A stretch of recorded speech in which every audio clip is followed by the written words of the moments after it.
Who are you? Where are we? And what do you do? Okay, I am Sophie Kahn. I am an Australian, British, and American. I used to call myself a digital artist, and now I just use the term artist. Um, we're in my studio at the Elizabeth Foundation for the Arts in Midtown Manhattan, and I make most of my work here, including 3D scanning, painting my sculptures, and most of the studio practice happens in this space. What artists or groups are pushing the boundaries of art and design right now, and who are you following? I look at a lot of my contemporaries. I think there are some really wonderful um, number of female artists who work with technology and 3D in a way that's really fascinating to me. Claudia Hart is a long-term mentor and friend. I love Sarah Ludi's work, Sabrina Rattay, but I also look at figurative painters. I look at Lucienne Freud and Jenny Saville, Paula Rego, people who kind of handle the body in interesting ways. And going a little further back, artists like Eva Hesse or Louise Bourgeois, really not all digital work, but people who explore the representation of the female body in ways that are kind of challenging. What inspires you these days? So right now I'm learning digital sculpting software. So I'm learning ZBrush, and I'm learning ways to manipulate the body on a sort of individual basis and using brush tools. And I am really intrigued by the ways that we see manufactured female bodies in media. So right now I'm looking at like fitness transformation photos on Instagram, and I'm interested in the Kardashians and the underlayer of manipulation that happens to the body in all the imagery of women that we consume. And I'm trying to think about how to feed that into my practice. What is next for your practice? So my work is becoming more and more, maybe not collaborative. I'm making more portraits. So I'm working on a series right now where I put out a call for models who felt that they had been through some form of physical transformation recently. So one of my models had found out she was a carrier for the BRCA gene and had a preventative mastectomy. One of my models was 7 months pregnant with twins. One had had weight loss surgery and had actually come to me originally in my commercial business and had me scan her every time she lost a certain amount of weight. So I have just worked with a model who's an eating disorder survivor and so is interested in how her body is transformed. And together we've actually been developing a kind of pose library based on their experiences and their embodiment as they view themselves. And I'm bringing in skin tone for the first time, which is really exciting for me.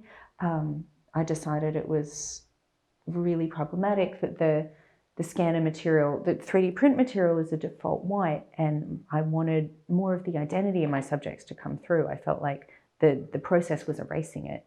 And so I'm restoring skin tone with paint, I'm doing inkjet transfers, I photographed all their tattoos and I'm texture mapping their tattoos back onto the sculpture. So the work is really, it's nice because it's become much less kind of solipsistic, navel gazing self-portraiture and a little more about conversations with other people who come into the studio, and we sit and talk about being a woman and being in a female body and what their experiences has been, and then create a work that kind of comes out of those conversations. What does it mean to you to work with other people's body? It's really interesting, and it's something that I'm enormously sensitive to in terms of, I have a model release that they sign that says I can do anything I want with the data, but it's been very important to me to consult and to give them a veto power, particularly for people who have concerns about their bodies or kind of feel that they have a fraught relationship with their appearance. But it's also been really interesting to work with, to hire and to work with performers. So for my last series, I worked with a group of Butoh performers during a residency at Pioneer Works. And one of the models, Azumi, who I worked with numerous times, said that when she is on the stage, she was trained to always think about the angles. She said, I'm always thinking about angles. So because you're performing in the round, your body might look one way from one side and one way from another, and that she wants it to be a visually rewarding experience to see her pose from every single direction. And so that's incredible for me as a sculptor, and actually as a sculptor who trained as a photographer and still is trying to force myself to not think in 2D, that she's thinking about herself in 3D. And so she's developing a movement kind of library or choreography that works in the round. So people have brought in many, many things that I could not have directed them. It's been the really exciting surprise of these new projects. You were one of the first artists to work with 3D scanning and 3D modeling. What motivated you to take that risk and start experimenting? I trained in photography. I started to find photography somewhat limiting, and I became interested in 3D modeling because you could transform the material of your object. And in a 3D program, you can place a virtual camera and virtual lights, and you can make photographs from a vantage point that a human body could not practically occupy. So I learned these tools, and then I was studying at a lab in Melbourne, Australia, at the Spatial Information Architecture Lab, and the director was the lead architect on the restoration of Gaudi's Sagrada Familia Cathedral, and they were using 3D scanners and 3D printers. They were scanning Gaudi's original maquettes, reverse engineering to get the data from these models, and then trying to visualize how he'd actually wanted the cathedral to be finished. And so I just was drawn by instinct to this device, and I asked the technician, what happens if you do this wrong? And he looks at me, he's like, oh, it's gross, it's just these chunks floating in space, it's like these weird glitches. And my eyes kind of lit up, and I'm like, I want to see it. I want to see the weird chunks floating in space. But my practice, I was really not that interested in architecture as a photographer. I was always interested in the human body. And so it only made sense to scan my body and to scan the face. And then I wanted to materialize that because I was interested in all the gaps and the errors in the scanning process. And the easiest way to see that is to materialize the data in 3 dimensions and to walk around it and to encounter it as an art object in the physical world. So it was a very natural progression, and one thing kind of called me on to the next thing. Where do you see opportunities for subversion and reimagining in current tech trends? I think it's hard. I think that a lot of technology is designed with quite rigid underlying assumptions, and not every artist is a hacker. We're not all people who are kind of taking apart tools. That said, artists have a long tradition of not accepting the status quo and of bending tools to their needs. And I think that there are many really interesting things being done within 3D and within fabrication that challenge the technology itself rather than serve as a kind of tech demo for these companies. One thing that I was really interested to come across recently was the trend of 3D makeup on Instagram, where people map virtual makeup that's dimensional, 3-dimensional, but not physically present, and it's mapped onto the face and it moves with the wearer's face. So this really bizarre reimagining of like virtual beauty and what that could be. History and the history of different medias is important to you. How do you decide on a line of inquiry? I mean, I have a dual degree, an undergrad degree in art history, and I spent a lot of time studying photography theory. And I'm always trying to find little echoes of the ideas that I'm thinking about in past media histories. And so I just wrapped up a kind of almost a 2-year body of work investigating hysteria.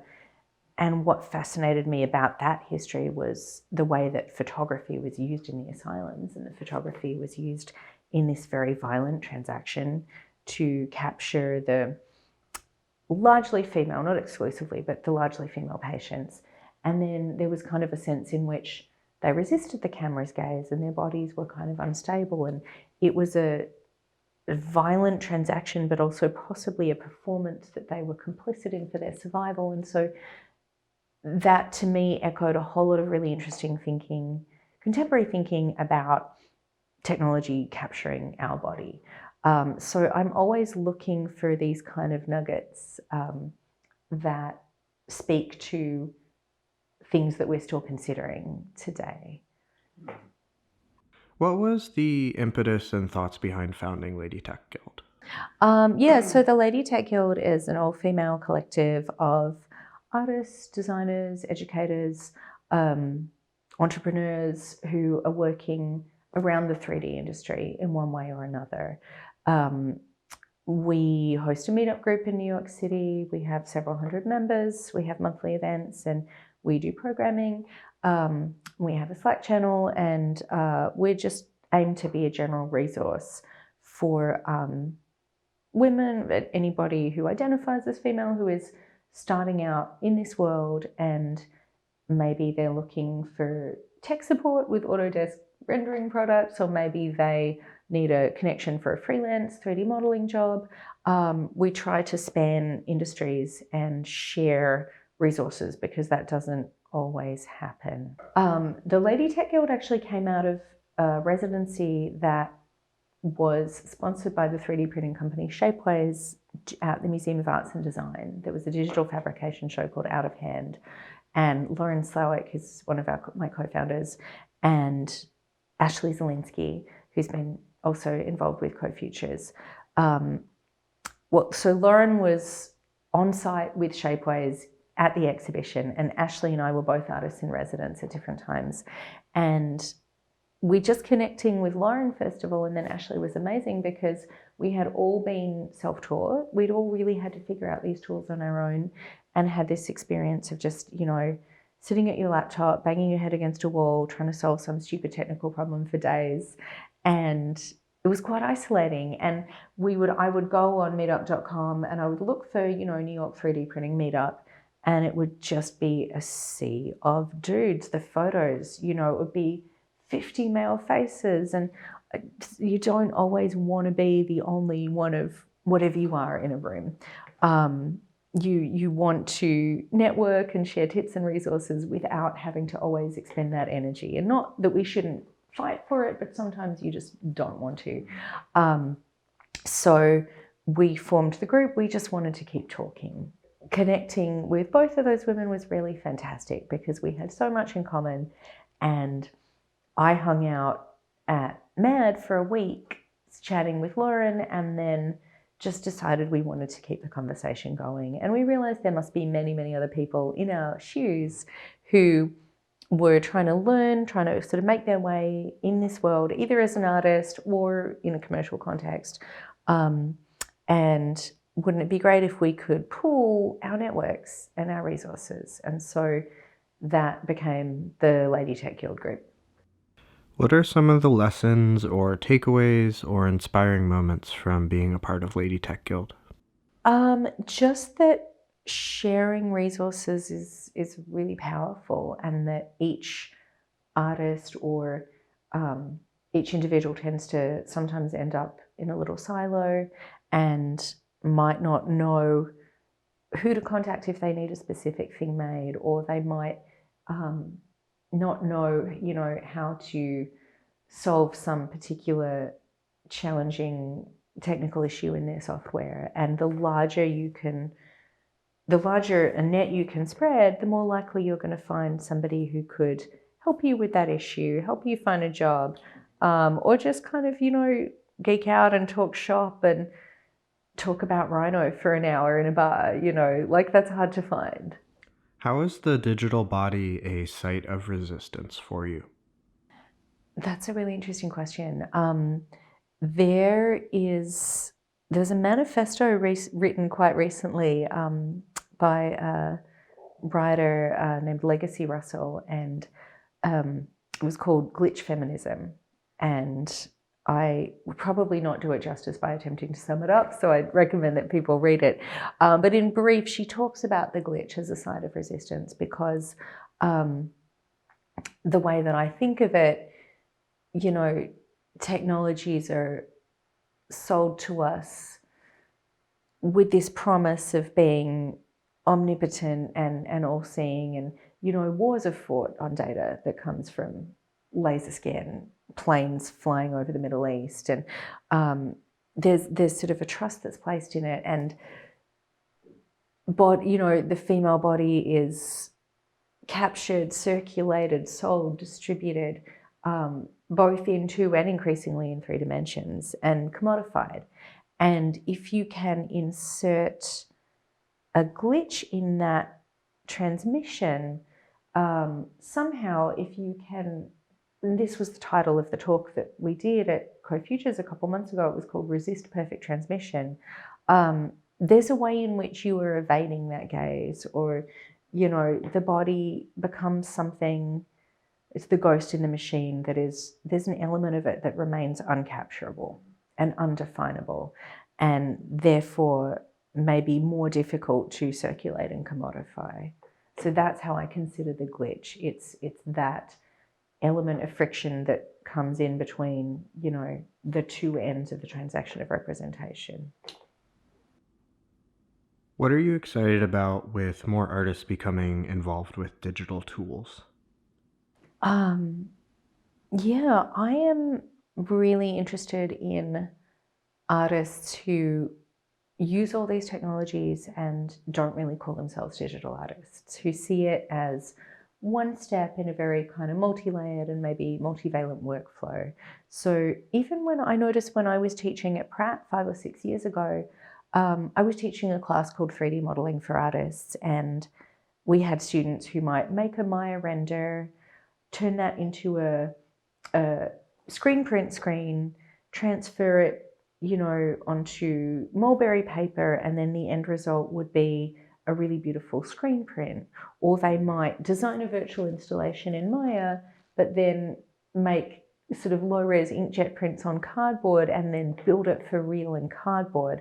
So I'm really interested in much more of a fluidity happening between the digital and the analog, between the kind of embodied and disembodied. And I'm less interested in work just from my own point of view that's born digital, or work that's screen-based or interactive. And I'm more interested in work that bleeds into the physical embodied world, but maybe then bleeds back out again, and doesn't kind of define itself as purely digital or not.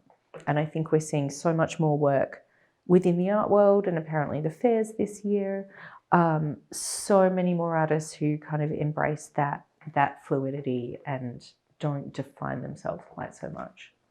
So I'm going to say a couple words, and if you could just respond with whatever comes to the top of your head. First word, mistake. So I really try to embrace mistakes in my work, and it's one reason that I don't bring fabricators in until the end of the process, because there are so many amazing things that can go wrong, and a fabricator with the best of intentions would probably throw that in the trash. And I love to keep a record of errors that pop up, and material errors, digital errors. I have a folder full of that's called just like weird errors that happened, and I always encourage my students to save those as well. So I think you need a level of flexibility to remain open to those mistakes, but almost every interesting discovery that I've made in my work has been the result of a mistake at some point. The second word is limit. Again, I think that it's a really interesting exercise in technology to use something at the limit of what it was designed to do. Like the scanner that I use is really not designed to capture the human body, and scanning a body kind of pushes at its limits. And so when you find the limit of something, you find the assumption that was made beneath its design. And if you can kind of force a situation where something is performing beyond its limit, that's sometimes where the really interesting work happens. Body. Oh, that's huge. I was scanning a model today, and I was talking about, I recommended she read this poem called The Heavy Bear, which was also, I think, the name of a series of essays about the body. And it talks about our physical bodies as these kind of encumbrances. It's like this lumbering, stupid bear that follows you around that you've got to feed and water and take care of. And sometimes it's just incredibly frustrating. You feel like you spend all your time just dealing with the body and can't actually, go beyond it. But of course, you can't. That's where we are. We're nothing beyond our bodies. Artistic intimacy. Oh. Um, that's a tricky one because it's, I've only just started to let collaboration into my work. I typically don't collaborate. I have in the past, but I get very sort of nitpicky and perfectionist, and sometimes I don't want to inflict that on anybody else. And sometimes I think some of the success that I've had in my work has only been because I put up just with ridiculous BS that nobody else would really stand for or have the patience to deal with. But it has been really gratifying to bring models into the conversation. And there's, again, when you're scanning someone, particularly like a nude model in the studio, there really is a level of trust that they have and a kind of artistic exchange. So that's interesting, and that's an energy that I want to bring into the work more.